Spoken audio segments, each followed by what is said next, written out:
Total cost incurred. When you talk about a profit split, it's a splitting of the profit in a value chain depending upon the contribution which is being made by either both of the related parties to a transaction. In terms of their function, asset and the risk analysis, how much money should go. That's the most complex method. It is rarely used in the marketplace. I may say 1 in a million the profit split method can be used, because that's the most subjective method because it depends on the value drivers. Which value driver is contributing significantly the profits, and that becomes subjective. I may say marketing is important, while someone say no, the manufacturing is important. That becomes a challenge. So that's the profit split method. And transaction net margin method, name itself suggests it is operating income which is compared on 3 different bases you can select on your own. One could be cost, second could be sales, or third could be your assets. Now one may wonder why asset. Cost, if I say my PBIT to cost or PBIT to sales is good, then one will wonder why it should be on the asset. Because we have a ratio called return on assets, is it not? The way we have return on equity, we have a ratio called return on asset. And to whom it is more important? It is very, very important for an asset or the capital intensive industries. For them, return on the cost is not very important, but the return on the assets. Say for example, 5-star hotels. Their investment into the plant, which is your building and the land, is significantly higher. If you see their balance sheet, more than 80% would be forming part of their land, their building and the plant and machinery. But when you look at their P&L, the P&L may not be even 1/4 size of their balance sheet. So for them, return on cost is not that important, but the return on asset. Or for that matter, the steel industry, or maybe the power industry. So many capital intensive industries which are there, which you need to see. And therefore it is return on asset also is possible. So select any of that ratio, and it's very simple. Because your numerator and the denominator cannot be the tested transaction. And what I mean by this, if I am making a sale to my related party, and when related party, and if I want to benchmark that transaction, then my profit level indicator cannot be operating profit on operating sales. Because in the sales, there is a sale transaction with my related party which actually is being tested for the arm's length nature. Therefore, in this case, what you need to select as a PLI is operating profit on operating cost and not on operating sales. But if it is a purchase transaction, then operating profit on operating sales would be the correct PLI. So the denominator cannot have a transaction which is tested for the arm's lengthness. Otherwise, you will get into a circular motion. How will you justify?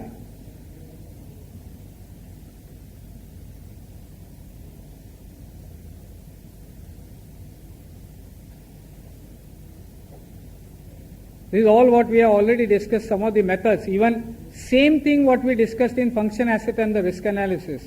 Exactly same thing are also applicable when you are selecting the most appropriate method. When you look at the characteristics of the properties or the services, we discuss about similarity of the products. We talked about functions performed including assets and the risk, obviously the FAR. The contractual terms we discussed earlier. We discussed about the economic circumstances like extraordinary events which may happen. We talk about the business strategy. Yeah, business strategies plays a very important role, because are you into a matured market or are you introducing your product into the marketplace? If you are introducing your product into the marketplace, obviously you cannot expect it to make the same level of money or the profit which a matured, your comparable has been making. So make those adjustments. So business strategies, whether it's an entry strategy into the market. I was doing an audit for one of the, I won't take the name, way back in 1998, I used to do an audit of a multinational car manufacturer. And I was amazed with their pricing strategy. Their selling price was even lesser than the raw material cost. Reason, they want to penetrate the market. They were willing to take the losses.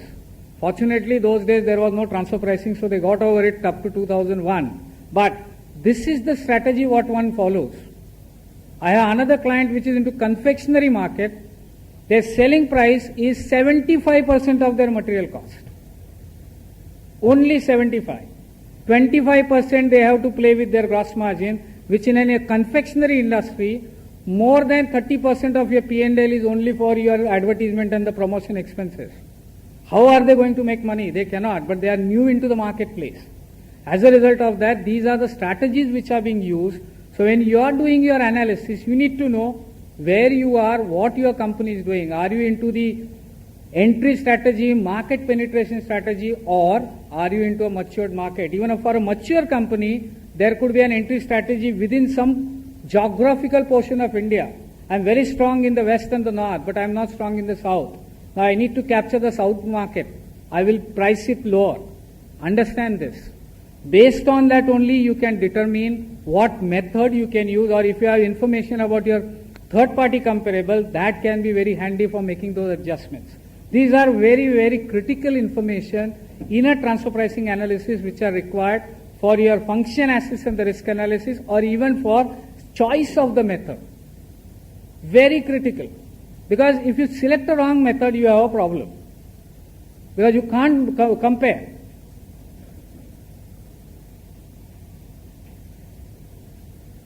Now one will wonder whether the transfer pricing, when we have 6 methods, is there any hierarchy of the method? Or is there any choice of method? Answer is no. All 6 methods are equally important. You need to determine which is the most appropriate method for you. Because cup is the first, if you read the rules, the cup comes first, resale price comes second, cost plus comes third, profit split fifth, transaction net profit split fourth, transaction net margin method fifth, and any other method sixth. So they are in a chronological order of 1 to 6. Does this mean there is this hierarchy? Answer is clearly no. OECD up to 2010 was having a hierarchy of method, and their preference was always for the cup.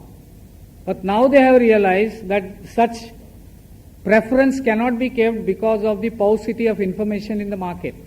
You may not get all the information every time, and therefore now they have come back and said TNMM is no longer a method of last resort, but it can be a preferred method.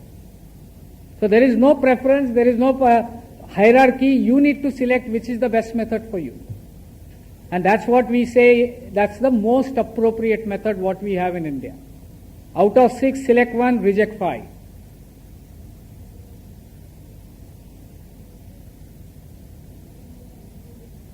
We'll spend some more time on this. These are the 5 methods and how those are applicable. See, basically the cup method talks about the price. And by and large, the presumption in the marketplace is cup can be easily applied for all. Rather, the cup is the most difficult method to apply. Because when you want to use a cup, there are stringent comparability norms. And what we discussed earlier, product similarity, whether in which part of the supply chain, what are your contractual terms, whether a geographical presence makes difference. These are very, very critical factor which needs to be analyzed before you select cup as a method. Because product similarity, now it's very difficult to say that I manufacture the same product for an unrelated party as well as the related party.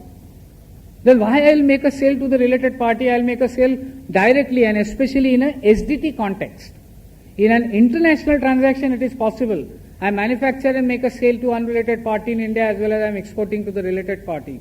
But in an SDT, why will I do it? So cup is very, very critical. RPM, which is your resale price method, very clear when you can use it, when you are a distributor and not a manufacturer. You are buying goods and you are making a sale. That point in time, you can use the resale price as a method. Then cost plus. Mainly this method is used by the contract manufacturers or the contract service providers because they don't take significant risk in doing the business. They are on contract, and therefore their always endeavor is to maximize their return on the cost what they incur, rather than their endeavor is never like a full-fledged manufacturer. His endeavor is always to maximize his return on the sales and not on the cost. But for a contract manufacturer, his endeavor is always to maximize his return on cost, because that's the portion of the cost which is controlling to generate more and more profit. So cost plus is typically used by those who are into the contract manufacturing or contract service providers. And in the Western world, if I may say, this is the most preferred method everybody is using. cost plus. When you go to the PSM, either the complex nature of transaction is there or transfer of an intangible. And this is very complex method. Because PSM you need to first arrive at what are the routine profits which should be attributed to the parties within the related parties, and then the profits which are generated by the non-routine assets, which are known as the non-routine profits. And when you want to determine the non-routine profits, the question itself comes, what are the drivers for generation of that non-routine profit, and the subjectivity comes in. As a result of that, PSM is very, very rarely used. Very rarely used. And the last one, which is TNMM, actually in India this is the most preferred method. To be honest, this is the most preferred method in India. That is the TNMM. They use TNMM, and I don't say that yes, it is preferred. The reason being, the information which you need for the cup, if it is internally available, you can make use of it. Or a cost plus may have some issues also because of the accounting. There is no standardized accounting. Someone who is selling the goods, his accounting is selling and distribution of the transportation expense as a part of below the gross margin. Someone is not showing freight outward as a below the gross margin, but it's a part of his selling price because he's collecting all the money in advance. His selling price includes the freight. His selling price includes the insurance. Then using cost plus method becomes difficult. But when you come down to the TNMM level, that is how you account for it doesn't matter. Ultimately, all these aberrations are taken care of when it becomes a part of your net profit or the operating margin, whether you are accounting in different line items, whether you are accounting only as income and not as an expense, it doesn't matter. And therefore, TNMM becomes the most preferred method and easily used in India. But my previous speaker also said, as far as SDT is concerned, try and avoid this method, especially those who are covered by 80IA 8 or 80IA 10. Because 80IA 8 and 80IA 10 are the eligible units. They are a part of one of the SSC. While comparable companies may be having similar, but that information about their 80IA 8 or 80IA 10 may not be available at all. So for TNMM, if you want to make use of it, if it is not an 80IA 8, 80IA 10 or 10AA, yes, one may use the TNMM as a method, especially when only 40I2B transactions are covered. But when you come into the eligible unit and ineligible unit, try and avoid using this method. And again, when you want to make use of this method, as I said, SDT, try and use internal maximum. If it is not possible, then only you go to the external. Any questions so far on functional asset risk analysis or comparability or methods to be used? Okay. Now moving on to the last topic, and which is in relation to the issues in disclosure of Form 3CB from SDT perspective. Before we get into the issues or some of the points, I think the most important is what is more relevant from an SDT perspective for 3CEB. As a part A, because 3CB is now divided into three parts. Part A, Part B and the Part C. Up to last year it was only Part A and Part B, now it has become Part A, B and C. And as a part of revised Form 3CB, which is effective for year ended March 31st, 2013, the Part A, first time they introduced one more line item which is known as aggregate value of the transaction, which is broken up into two parts, international value of transaction and the specified domestic transaction. So that is critical, aggregate value of transaction. So if you have a purchase, sale, if you have interest, if you have guarantee, whatever, loan, everything, all that aggregation should be considered over there. I do not know what is the reason why they are asking for. One clue which I can get it is the assessments which are being done so far for the international value of transaction. 15 crore if you exceed the value of international transaction is more than 15 crore, then compulsorily scrutiny assessment is done. So if that being the perspective, I do not know, but they want this. So one has to be very careful what kind of aggregate value of transaction is required to be disclosed. There should not be a duplication. The second one is clause 21, where the PAN of every assessee is required to be disclosed. All your related parties, their PAN is required to be disclosed. While in international transaction, there is no requirement to disclose PAN. It is only for the SDT transaction you have to disclose PAN. So you need to have a PAN for all your related parties with you. Then next comes clause 22. Basically, it is the payments what you make to your related parties under section 48(2)(b) of the Income Tax Act. The parties which are covered under 48(2)(b) will get covered under clause 22. Any expenditure, again here there is no income. It is only the expenditure which is required to be considered unless you are covered by as an eligible unit under section 80IA 8, 10 or 10AA. Otherwise, transfer pricing is applicable only for the expenditure part. Then clause 23A and 23B specifically deals with 80IA 8 in two different forms. One, a purchase from one inter-unit to another inter-unit, and B is from sales from one inter-unit to the another inter-unit. So that is the two separate disclosure under 23A and B. 24 is again if you need to certify whether an assessee is making more than ordinary profits which are covered by section 80IA 10 of the Income Tax Act. As a chartered accountant, it is required to be covered as a part of clause 24. And the clause 25, if there are any transaction other than to be specified in clause 22 to 24, those are required to be disclosed under 25. So these are the clauses for your 3CEB for domestic transactions. Now, some of the important points what one needs to keep it in mind when you are certifying 3CEB or when as a client you are giving information to a chartered accountant for the 3CEB.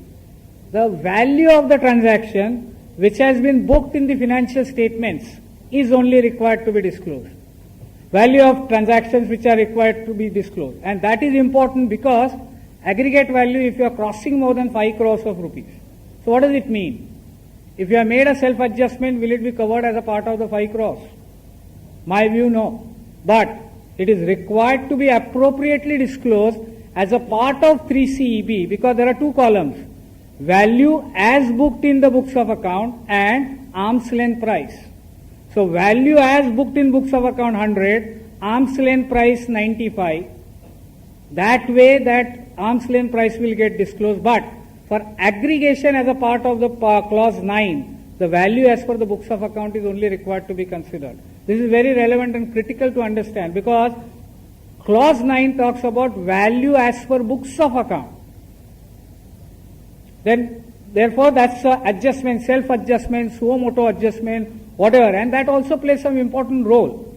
Like yes, there is no other decision than the I-Gate of the Bangalore, where if you have made your own adjustment into the return, then you are eligible to claim. Otherwise, there is a provision, there is a prohibition in getting a deduction under 10AA or 80IA 8 or 80IA 10. If you are claiming deduction under 80IA, IB, IC or the ID, any transfer pricing adjustment, that deduction cannot go up. It may come down. But if you are making your own adjustment, that's a suo motu. Then the values of the loan, should it be disclosed or interest should be disclosed? It is only the interest which is required to be disclosed and not the loan. Again, that is what, because the primary transaction, even if it is loan, but the interest is an expenditure which is covered under 48(2)(b). So that is required to be disclosed and again should form part of your clause 9. Then transaction between two eligible units which are covered under two sub-clauses 23A and B. One is showing sale, another is showing purchase. That is required to be disclosed separately. But when you take aggregate value of transaction as a part of clause 9, it has to be disclosed only once. Otherwise, there will be a duplication. It is especially when you are covered under 80IA 8. That is very critical.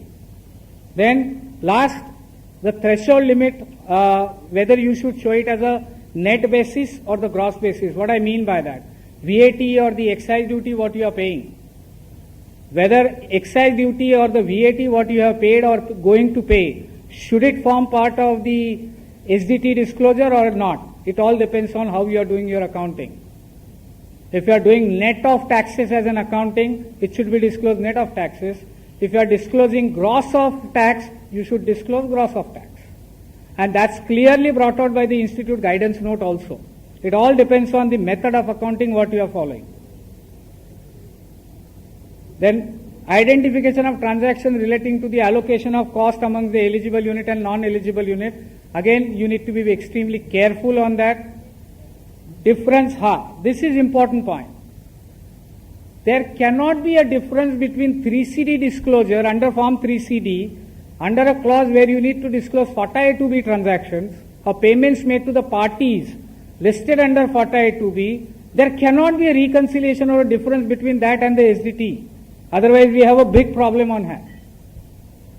Because if I am saying FATA A2B as a part of the 3CD, then do I have a choice and say now for SDT I am not?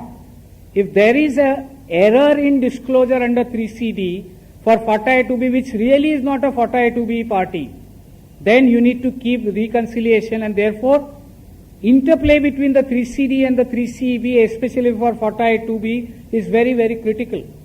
Please pay attention to that. So far, there have been disclosures, what I have seen, where actually those are not FATA A2B parties, but the disclosure is happening because they are part of the same group. But they may not be covered for FATA A2B. For international transaction, I can understand the definition is different. Then identification of transaction covered under 8IA 10 owing to the close connection between assets eligible and ineligible unit.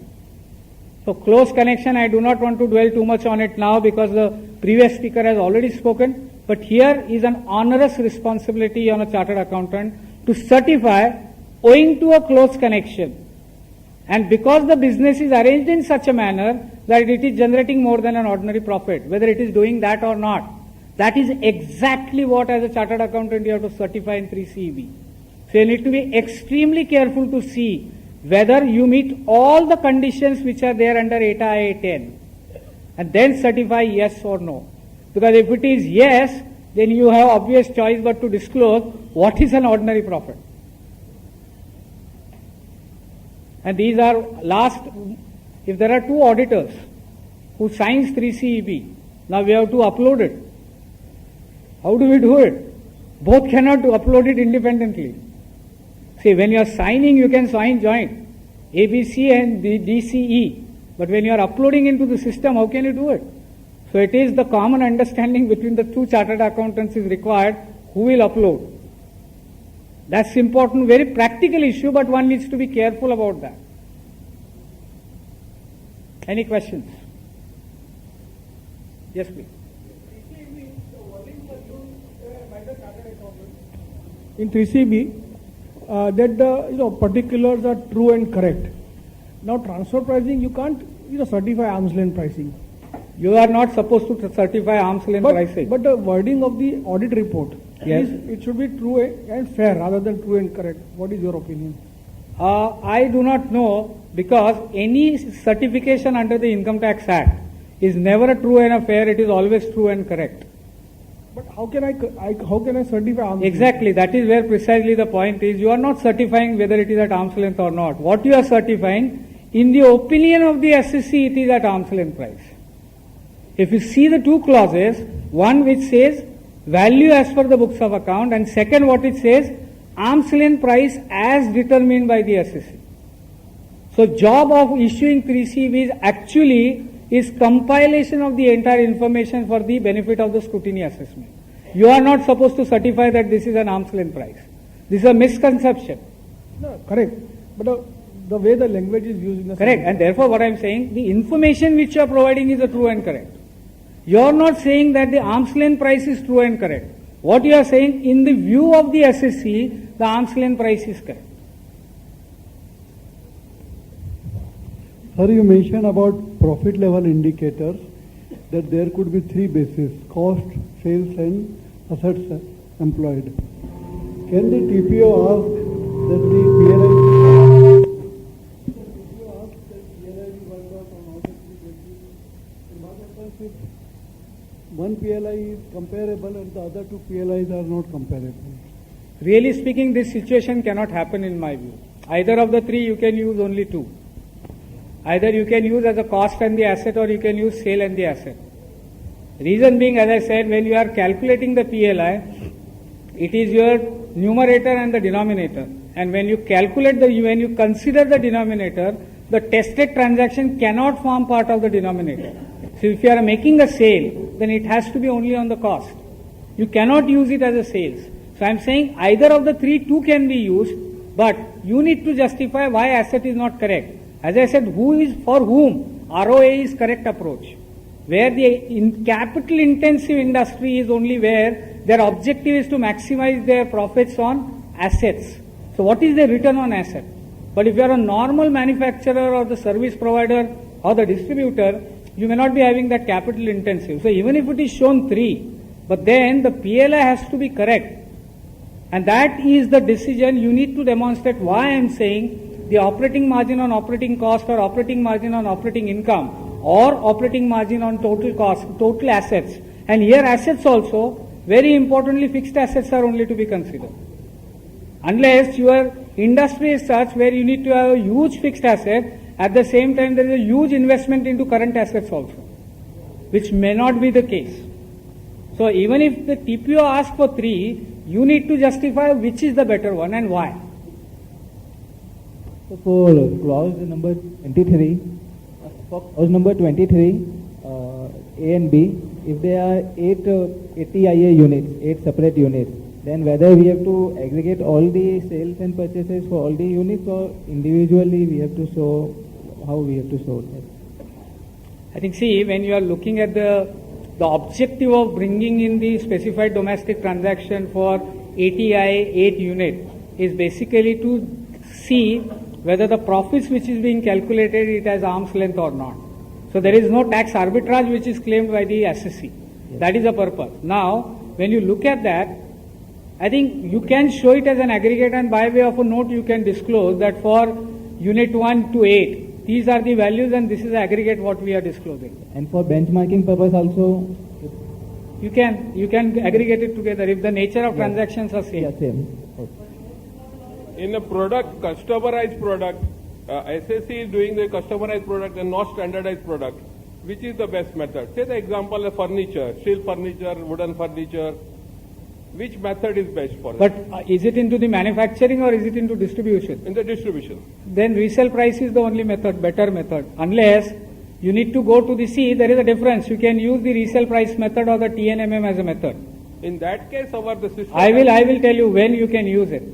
If you are a pure play simple distributor, doesn't taking significant risk in doing the business, which is in the form of marketing, or if you are not taking risk in inventory or the datas, then what is your purpose is that you want to maximize your returns on your purchases. And therefore the gross margin should be the correct method, that is resale price.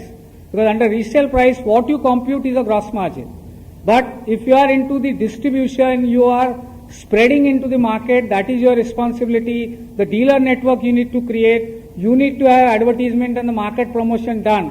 Then the RPM is not the correct method, but the TNMM would be the correct method. So suppose that we manufacture at one unit and we distributed that, the customized product. Yes. But then for that, actually it is not, SDT is not applicable to you. The SDT is applicable to the other party which is purchasing. Yeah.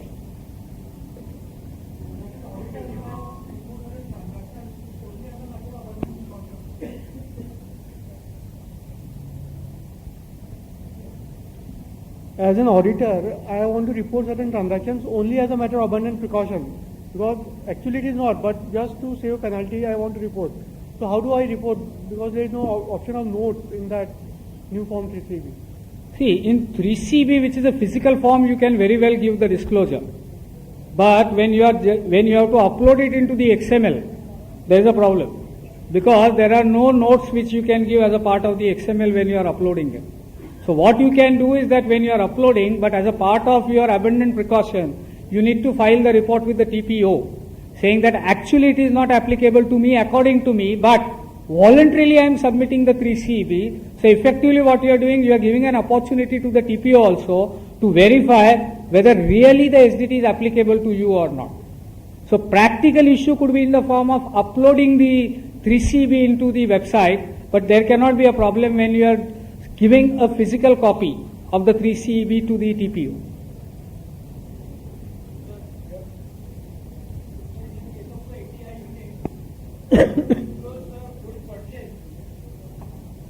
In the case of the ATI unit, the goods purchased from the related party, whether they have to disclose in the ATI means clause 24 and in the clause 22 both as a 48(2)B transaction for the ATI unit, which is ATI 8 or ATI B unit, right? But are you covered by ATI? Will you get covered by ATI 8 or will you get covered by ATI 10? 10. Yeah, 10. then 24 units will disclose. Then in that, they will disclose in that also, and they will disclose in the 48 2B also. Yes, both will.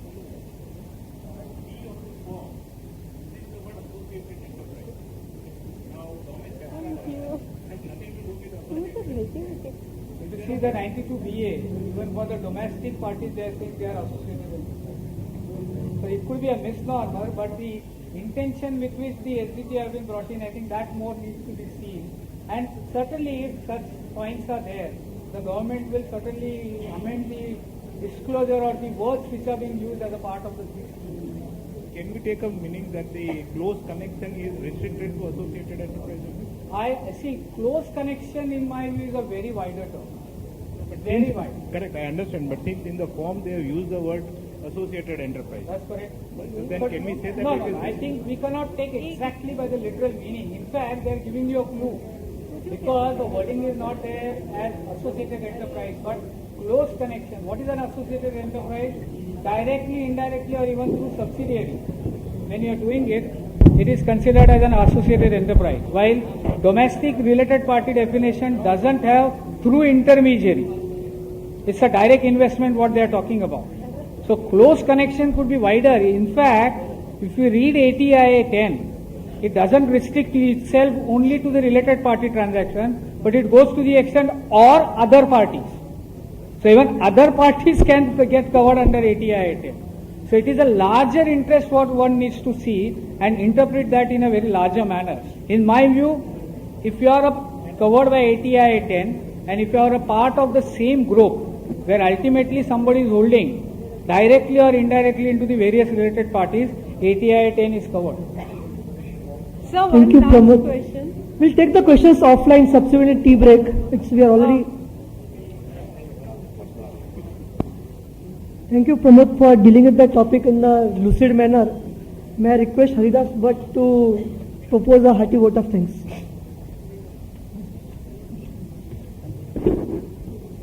I have given a pleasant task of proposing a well-deserved vote of thanks. First of all, I am thankful to Mr. Joshi for coming all the way from Pune. He has covered the most crucial aspect of especially the reporting aspect. Now, I think after hearing his explanation of FAR analysis, now FAR is not far, it looks very near. He has already taken us through the 3CEB practical guidance, how to fill up, and he has taken his time out and answered all the queries. I, on behalf of the Chamber of Tax Consultants and the members present here, present a hearty vote of thanks to him. Now we will have a small break for 10 minutes here only, then we will assemble for the last session. Thank you.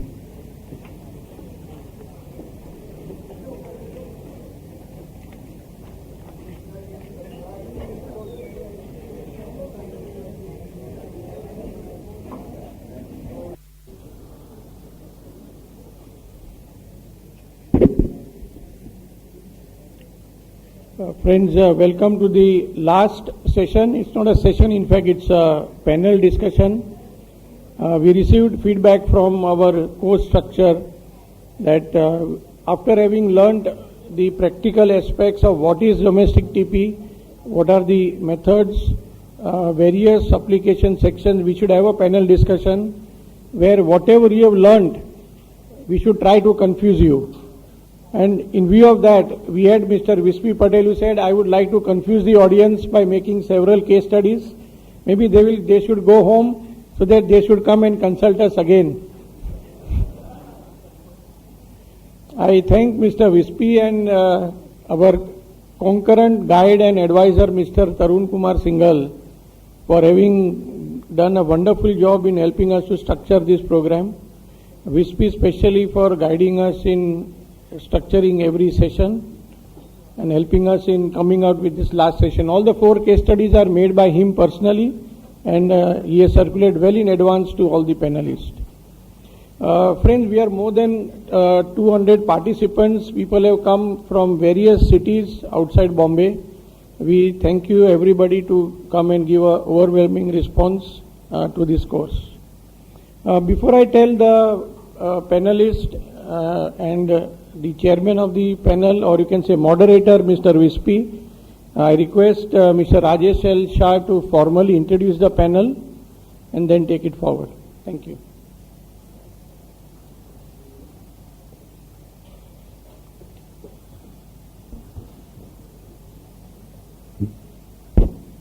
Good evening, friends. We have got galaxy of stars, not film stars, professional stars. First, Mr. Ajit Kumar Jain. He has cleared his chartered accountancy since in 1988, and he became an IRS in 1990. Presently, he is CIT-DR representing TPKs for last 2 years, and earlier he was TPO for more than 3 years. Talking offline, he said now he knows only about transfer pricing and he doesn't know anything else. So I think I present Mr. Ajit Kumar Jain to you all of you.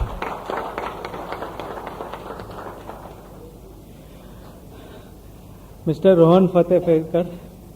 He is a partner and the national leader of the KPMG India Transfer Pricing Practice. He is specialized in TP and advanced pricing arrangements. He is the national leader of global transfer pricing and he has handled various cases and multinational clients since last several years, I think since the time it is introduced. He is rated among the top 10 professional transfer pricing advisors in the world, in India. And he has 22 years of experience, all around experience as a chartered accountant. May I present to you Mr. Rohan Fatehpekar. Now to our moderator, Mr. Vispi Patel. He is a chartered accountant since last more than 25 years in practice, and since the transfer pricing, international transfer pricing was introduced, he has been in this line, and he has advised various multinational clients, and he is representing, now he is a partner, senior partner in Vispi T. Patel and Associates. He has handled various multinational clients, including broad spectrum of transfer pricing, business strategy, business transformation, documentation, inbound and outbound strategies, and all others. Industry includes automobile, engineering, financial service, infrastructure, and all sector. He has been nominated as India's leading transfer pricing consultant by International Tax Review World Tax and Euromoney Legal Media Work. He has also been considered as leading tax expert by International Tax Review World Tax. I present to you Mr. Vispi Patel Before I hand over the charge to Mr. Vispi Patel, may I request Mr. Yatin Desai to hand over a memento first to Mr. Ajit Kumar Jain.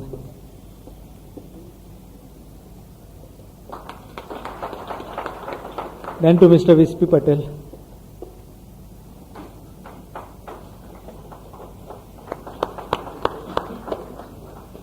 I request Mr. Ines Doshi to hand over a moment to Mr. Rohan Fatehpekar.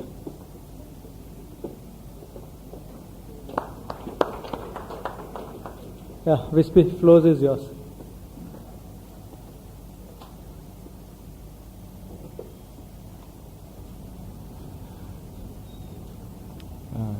Good afternoon, friends on the dais, Yatin, Ines, Rajesh. Of course, my very, very learned, knowledgeable co-panelist from whom we will learn a lot. I have Ajit Kumar, sir, Commissioner of Income Tax, always arguing with us at the tribunal. And then I have my friend Rohan over here, who's probably been in TP for a long number of years. And then I have my friends here, and I have some seniors here, and I have my junior friends here. And I think the most embarrassing point is to get introduced. I think what are we? We are brother professionals trying to learn a little bit of law here and there, trying to understand transfer pricing. What is transfer pricing? Is a subject probably, and what it is, if I were to start on it, probably 2 hours will go, so I will not get into it. I think the most critical aspect, and I think that's absolutely critical, is that there is chapter 10, and then there is section 48(2), then there is section 80IA,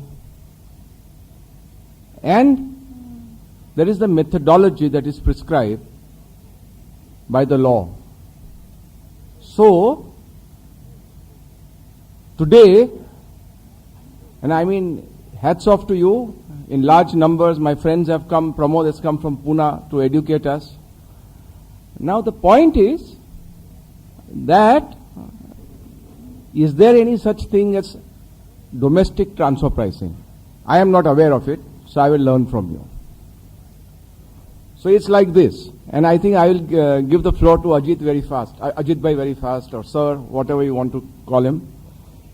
But he is my friend first. So it's like this. We are here to debate specified domestic transactions, which has been brought in chapter 10. So I'll do one thing. I'll give you some brain teasers on the way, because if I don't allow you to tickle your brain, then you will only listen and it gets boring. So it has to be two-way traffic. And I think I want to put a caveat to what Hinesh said. I don't want anyone to come back to me, but I want everyone to stand on their 2 feet, because we are all professionals. So therefore it is this.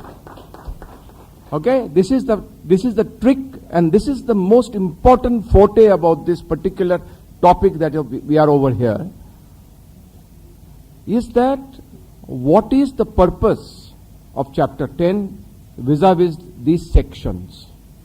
Absolutely critical for us to understand, because I mean, you may do the best economic analysis in the world, you may do the best business analysis in the world, and you may then do the best comparable analysis under Rule 10b too, and you may then select the most appropriate method under Rule 10c.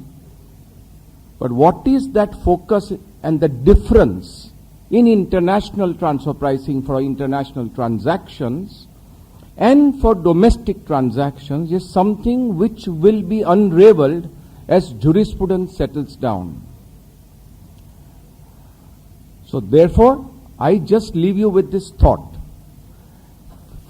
Why do I leave you with this thought? Because it is important that everyone distinguishes the focus of section 92(1), which stands on its own feet, and section 92(2)(a), which has been newly inserted, to be read with section 92(b)(a), which is then to be read with the sections for which it is important, probably critical, for the computation of arm's length price, because we have to come to what? Fair market value under 40A2, market value under 80IA8, and more than normal profit or ordinary profit under 80IA10. So this is the critical link between them. How do we unravel, how will law unravel, is something which we have to fathom, because law is evolving all the time. So this is the thought which I give to you. And now, what have we done? And the chamber has requested that we try and create case studies which are normal transactions, because now specified domestic transactions, the scope is so wide that every professional is going to get involved in it, because the limit of 5 crores which has been set, I believe, is an absolutely, impractical limit that has been set, because you will find so many